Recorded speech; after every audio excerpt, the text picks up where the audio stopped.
delicious. Hey guys, Jules here from Behind the Cork for What's in Your Glass Weekend Wine. Decided to go with something nice, refreshing, fruity this week. Rosé wine. Let's get right into it. My choice of today for this weekend is local Niagara region, Niagara on the Lake, Trias winery. Just if you guys haven't had a chance to visit this winery, it's incredible wine. A winery, just the tasting room. Their wines are incredible. They produce an amazing red wine called Red. And it's a blend, and the blend varies every year. However, it's just incredible. The bottle is a tall, flute-looking bottle, but the wine is just incredible. One of my favorite reds in the area. But if you haven't had a chance to visit again, Trias Vineyards, it's just beautiful. I chose this wine because at $17.95 Canadian, it's hard to go wrong. Just beautiful. The grape varieties they use here is Gamay Noir and Syrah, and it's a rosé style. Some of you may be familiar with, you hear the word rosé and you think of White Zinfandel, the classic Ernest and Giulio Gallo. Back in the day, they flooded the market with it, and it was just beautiful juice, a sweet juice.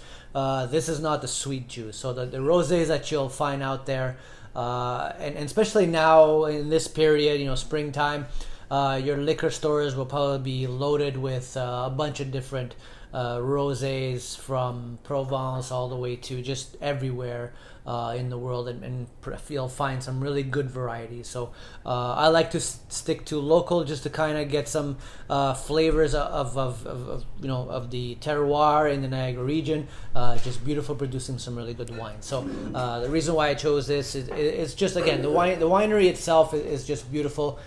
Now, it's a dry wine, right? So no residual sugars. It's not that sweet, the juicy stuff. It's dry, beautiful summer drink. Cool it to 10 to 12 degrees.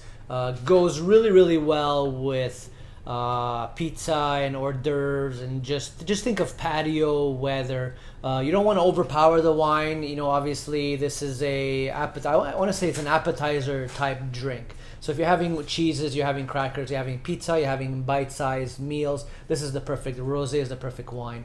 If you're going to have this with a supper, think of something lighter. You don't want to do a heavy barbecue, heavy meat. This is a lighter bodied wine, 12% alcohol as well, so you don't want to overpower the wine with the dish. So it's, you just kind of think of freshness, think of acidity, think of berries, what you're going to find in here. So we'll take a quick sip, and you can just see the beautiful color. It's just a light pink rosé.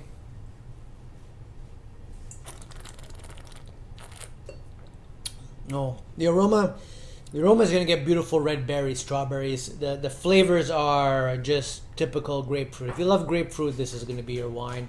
The acidity is nice, makes the mouth water. You get your, again, red berries.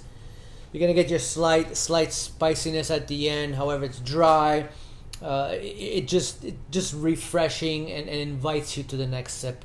The pink grapefruit is just really, really pronounced here.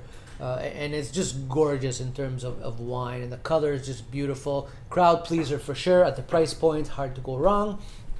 And little thing about rosé wine. So there's a few methods to making rosé wine, and really, and the different grape varieties. Some use Pinot Noir, Pinot Meunier, Gamay Noir. It varies, but essentially it's red grapes that are used. Every vineyard is a little different depending on what they would like.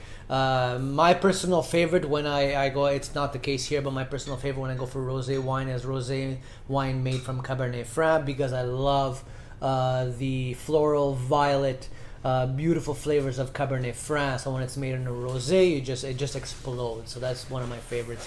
However, this is still really, really good, right?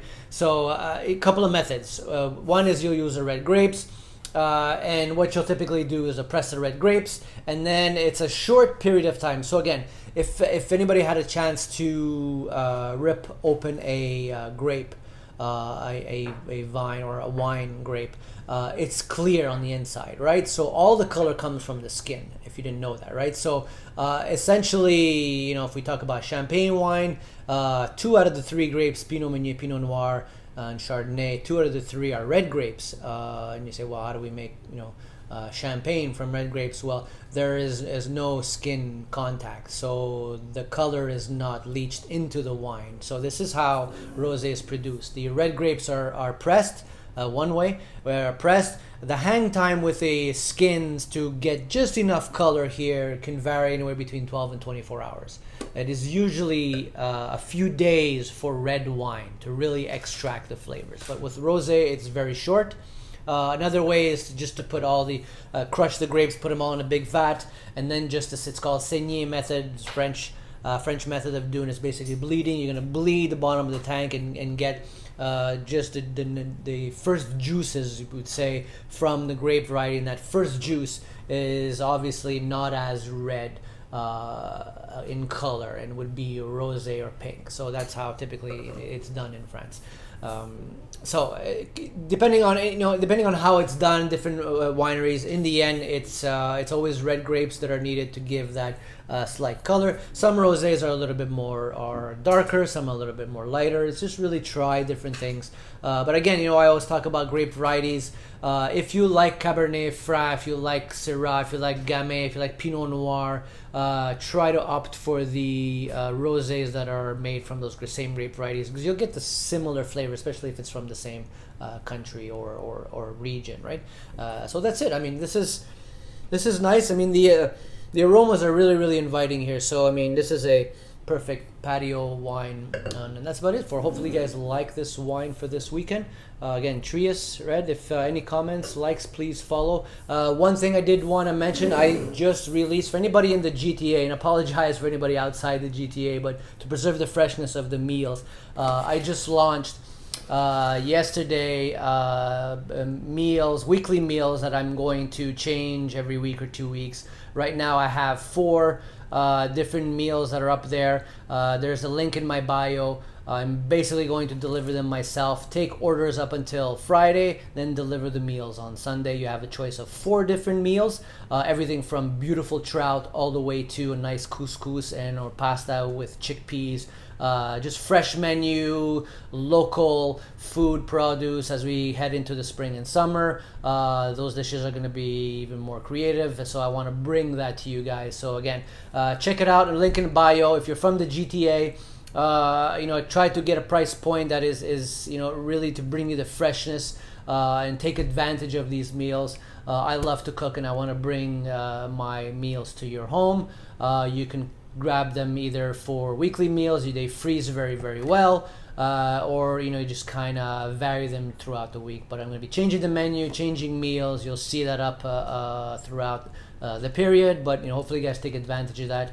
But check it out. Be posting again, link in the bio. Weekly meals launching today. I'm taking orders up until next Friday, and the first delivery will be May 9th. So that's it. If there's any questions, you can always reach me out, DM me. But Jules here from Behind the Cork. Cheers.